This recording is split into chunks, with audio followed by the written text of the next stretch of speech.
spark plug and coil pack changeout. Step 1, remove plastic engine cover.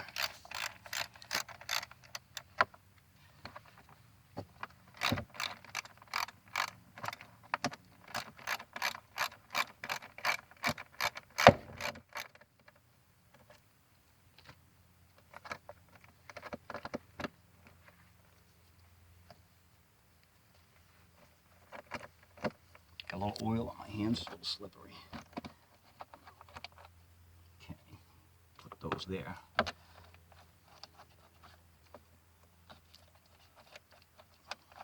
It's nice that Nissan made this very convenient for us to perform our own spark plug and coil pack change.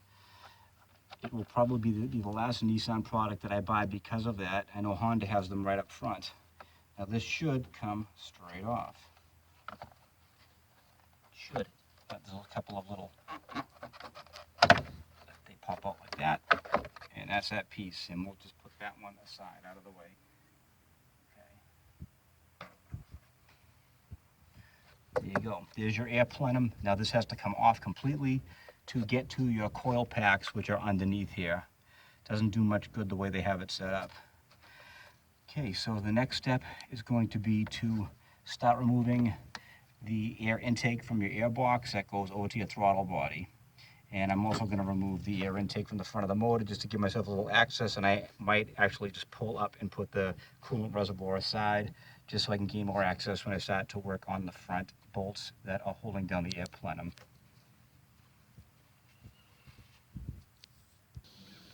All right, the next thing I'm going to do is to make a little space. I'm going to take off this air intake. So in someone's infinite wisdom, at one time they just put a zip tie, so I'm just going to take that off by cutting it, throw it aside, and then this should just unclip pretty simply. Well, relatively simple. Let me grab a screwdriver.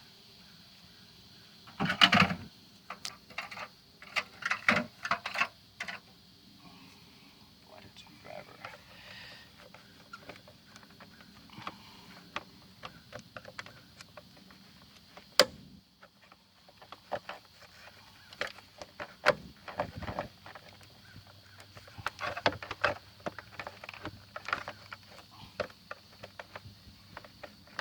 There you go. One there, and then one here. Just get that started over here and here, and that'll give you a little room. We'll put that aside.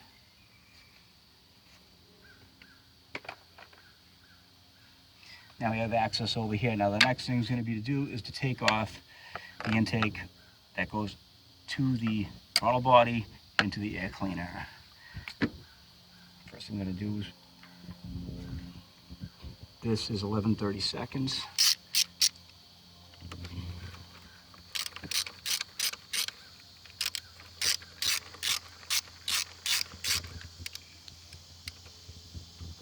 Okay. And one over here on the throttle body.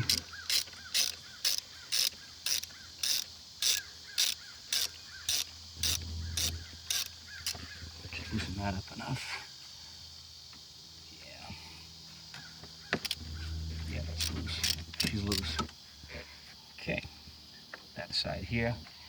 And then we have one breather over here. Let me get my pliers. Get that off.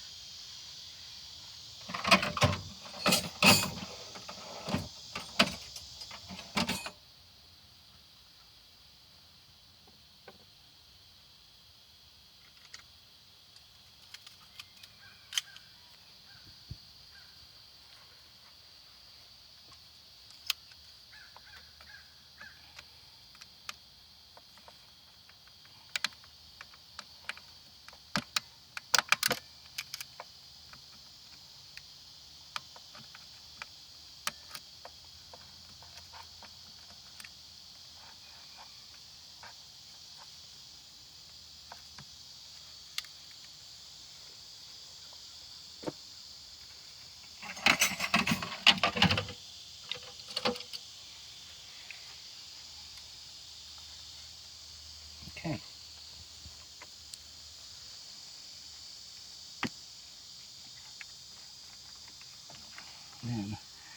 Then you lock. This should pop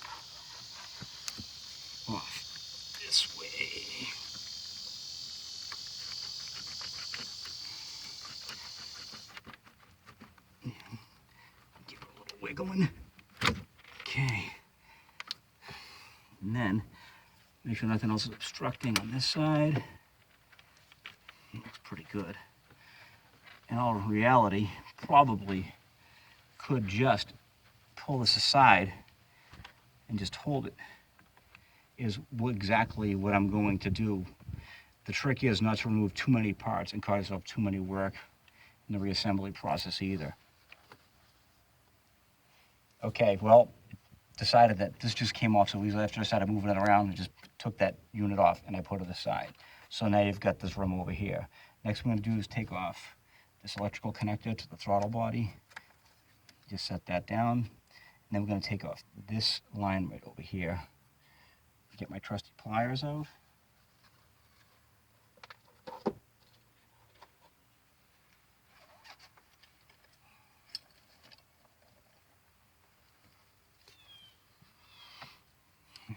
Take that off like so.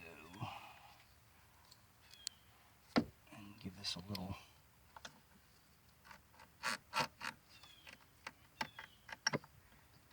like that. Okay, so I'm gonna get that put aside also. So now we're free over here.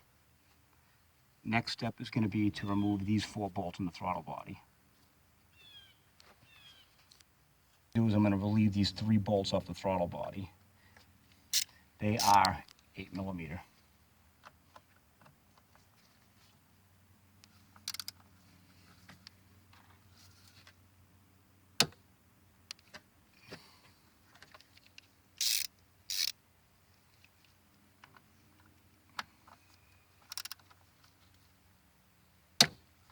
They are coming off. They were torqued on. You can hear them cracking off a little bit. Loosen the other ones.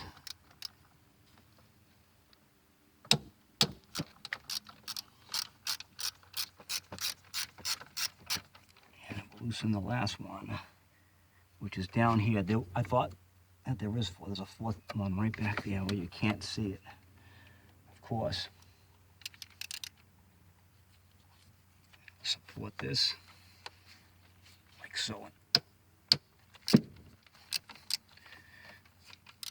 It's nice when they put bolts, you can't see them, and sometimes you can't even feel them. Okay, now move to the front one and give that a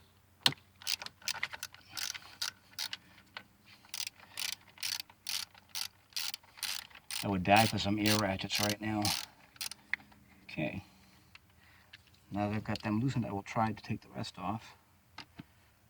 By hand, like so. Being ever so careful. Trying not to drop them. I will place these right up here.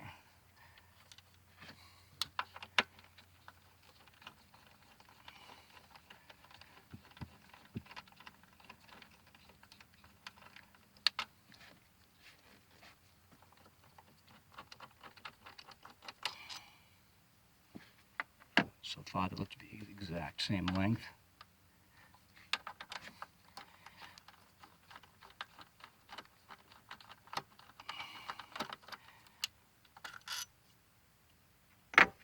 That was nice of them.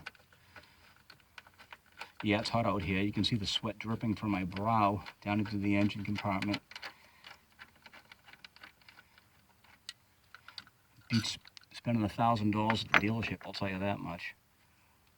Okay, now we should be able to just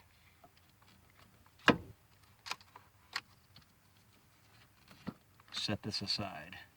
And I am going to do a little manual cleaning. If you can see inside of the throttle body, it's quite dirty. There's a lot of varnish. I will clean it up by hand. I'll clean it manually before I reassemble it. So this, we can just kind of set there. That's fine. It's not going to get in anybody's way.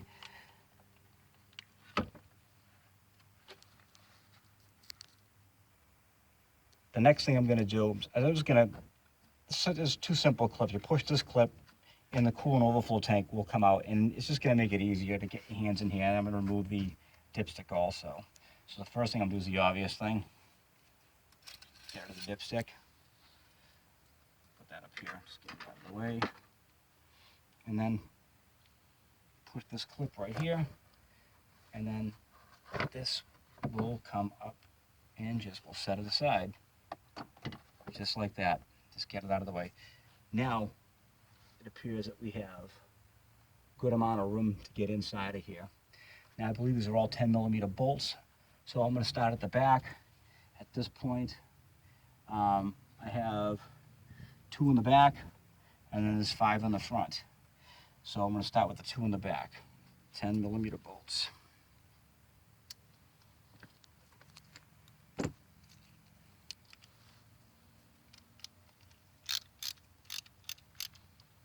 And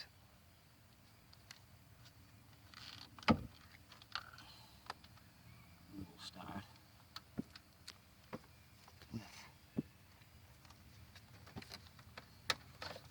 this one.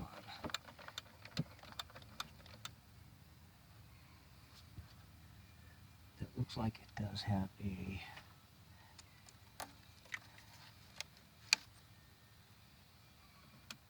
okay. It looks as if this one actually just taps into a threaded section of the engine block. So, come off of this, and I'm going to carefully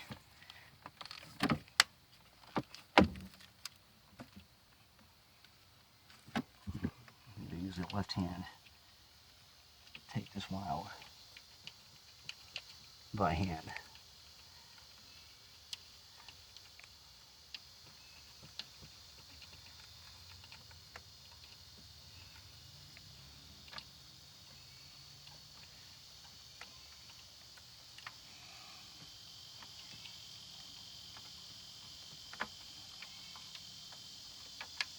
Okay, and there's that. And I'm going to put that one right up there. Okay, now on to the opposite side.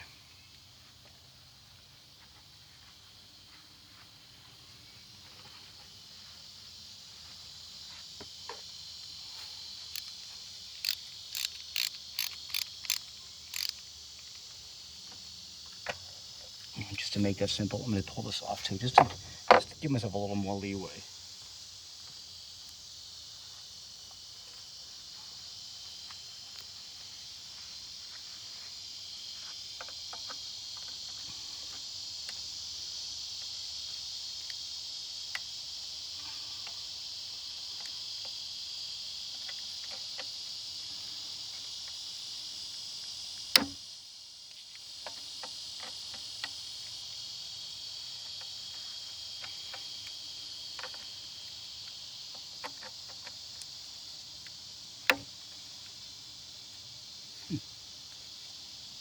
Give this a little.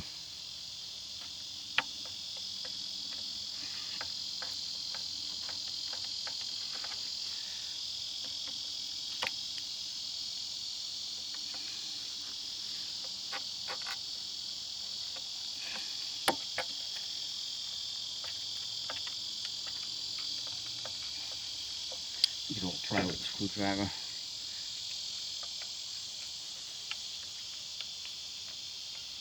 And a little pry and a little up pressure. And voila. Set that one aside. This is actually going to have to come off the back of the air plenum or air intake. So I'll just push that. Just like this. Should come off too.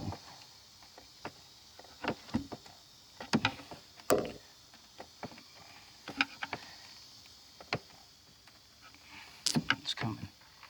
There you go. Took a little gentle persuasion, but we're going to push her aside right there like that and get it out of the way for now. Okay, now I can get to that other 10mm bolt.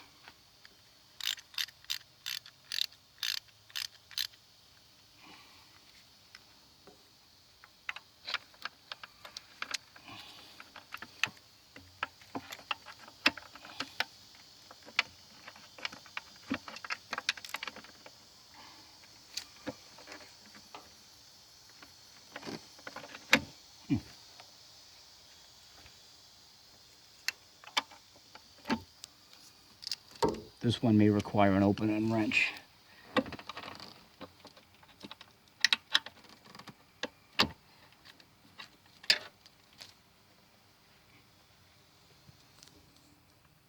Okay, this one is a 12 millimeter, so I made the necessary corrections and cracked this one. This is a 2-piece bolt, so you're gonna need to save. Make sure that you bolt those back together, put them aside.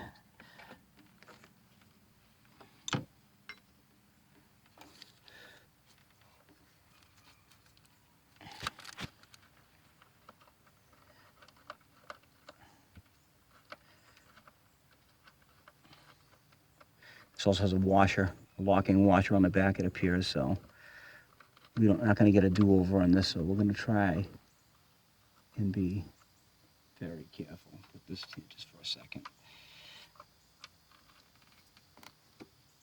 Okay, and we will put these together for safekeeping. Whoa, almost lost it. See, that's why I can never be too careful. And put that right up there also. So now we got all the back bolts off. So now we're gonna come to the point where I'm gonna get my torque schematic, and there's 5 bolts on the front of the motor. I'm gonna look down right over here to the front of the engine. There are 5 bolts.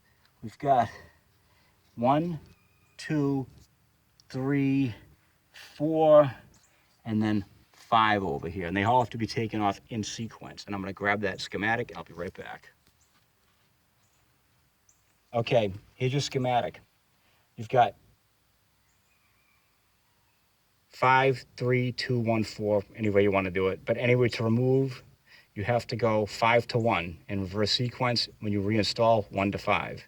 I've got all the torque specifications here and everything, so you guys can steal it. Here's your spark plugs. They're already pre-gapped. They're iridium plugs. They're gapped from the factory, but those have to be set down to 17 foot-pounds. 24 pounds for the intake bolts, but that's only on the reassembly. So we have to remove number 5. First one, number 5 would be this one right here.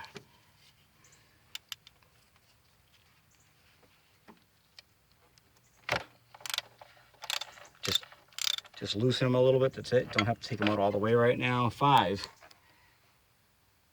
1. This would be 1.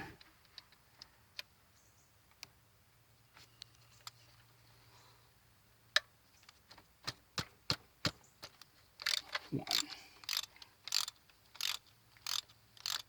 Okay, just take the bite off of it for now.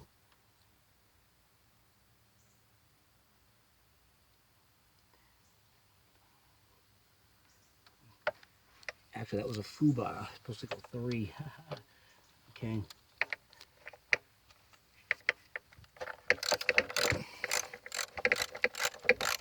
3. And 2. Over here. Forgive me, auto lords.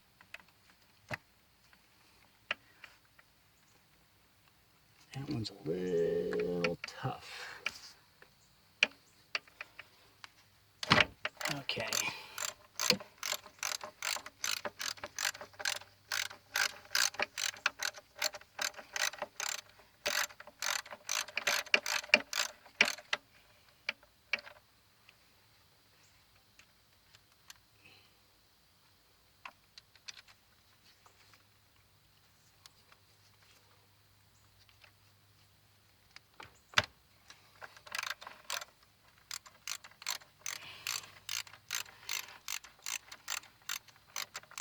I know I didn't, I kind of violated the rule of the reverse torquing sequence, but you know something? They're loose, and I will absolutely and religiously follow the proper sequence, and it goes back on.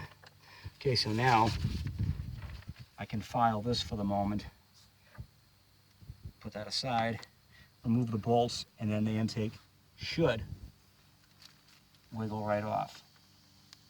So I'm gonna put this aside.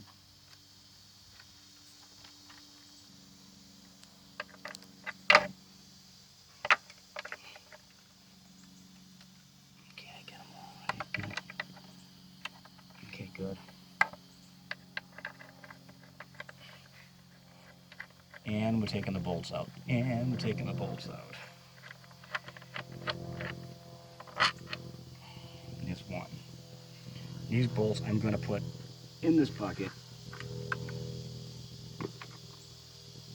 And I don't want to kick the bucket. No pun intended. Okay. Now, these ones are a little trickier because they're set deep up underneath the air plenum, but I do have a magnet. Let's see if this magnet is going to be up to the task.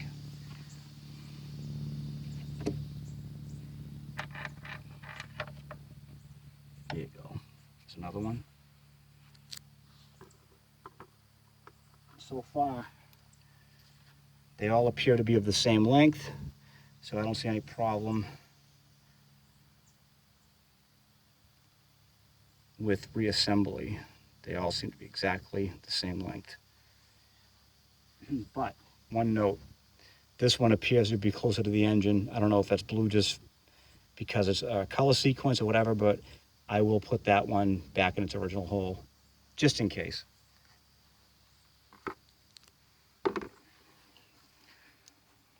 On to the next.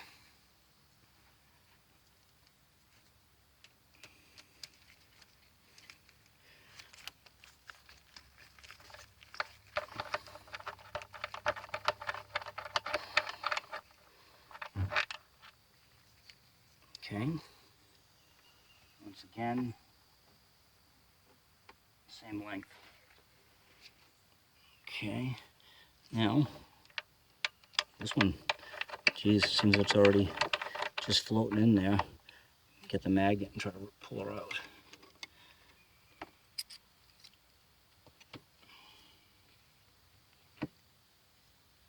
And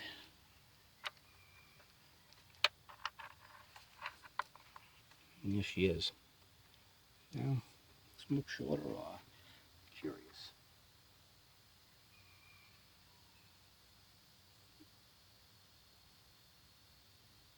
Okay. That's okay. This one right here, that was bolt number, I'm gonna mark that one. Grab an indelible marker because this one is a little different. You can see, be careful of this one. The length is a little bit different. And this bolt right here actually came out of the deeper one right in this hole over here. So you want to make sure, for whatever reason, it goes back just the way you took it apart. Okay, so that being said, I'm just gonna keep a mental note of that. Upper.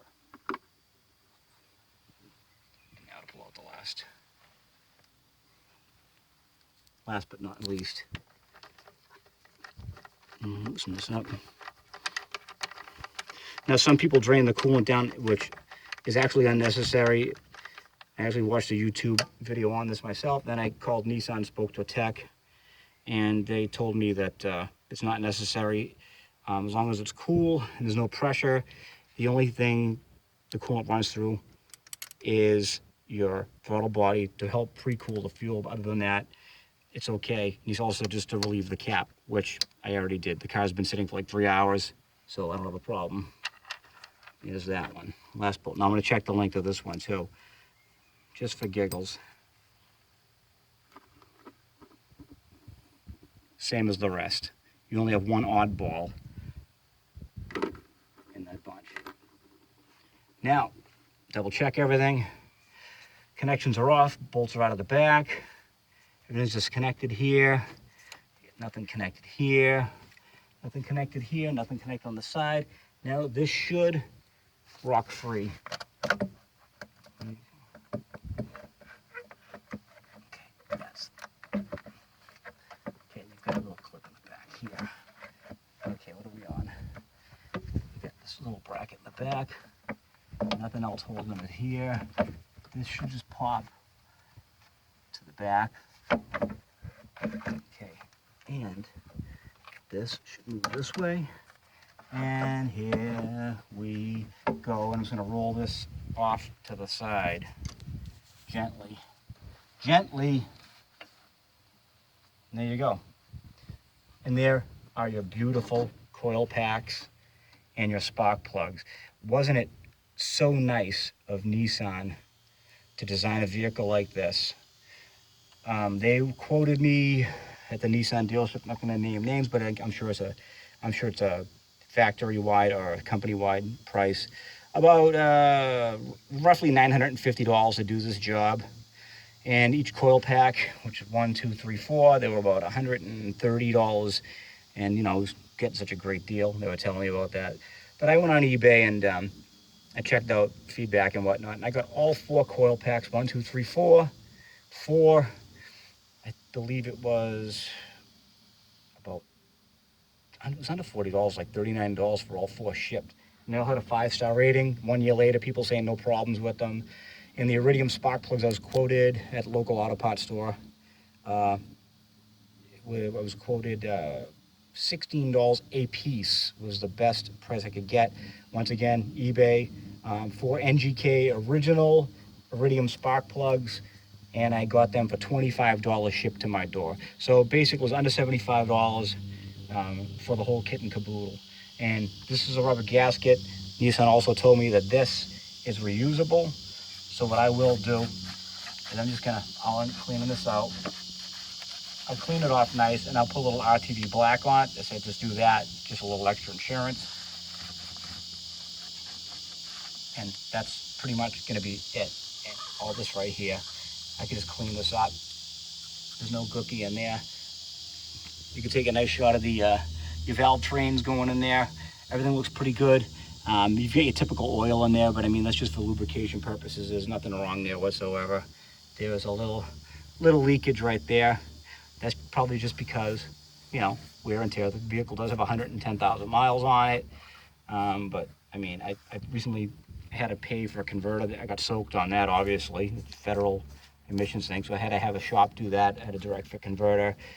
Dealership wanted over 1,200. I think I got it done for 650, but you know, it solved my problems. I got more power. Engine lights are out, and don't mind me, I'll just talk and tell you a little bit of the history of the car as I'm cleaning this up a little bit. And the bottom line is that you shop around. Don't be afraid to do some repairs by yourself. And if you have any mechanical aptitude whatsoever, you shouldn't have any problem doing things like this. It's intimidating because there's so much steps. You feel like, oh my God, I got to break the engine apart. And you know, it is in a way, but I've had the luxury of having a lot of mechanical experience. I'm not a master technician, but I'm an industrial mechanic by trade, or I was. But anyway, so it's just, it is what it is. Get the specs, do it, be careful, read everything twice, study it, do your research, and then you should be good. Do your homework. All right, we're going to take a break, and then after that, we're going to go into the coil packs for part 2 of this video, and we'll see you soon.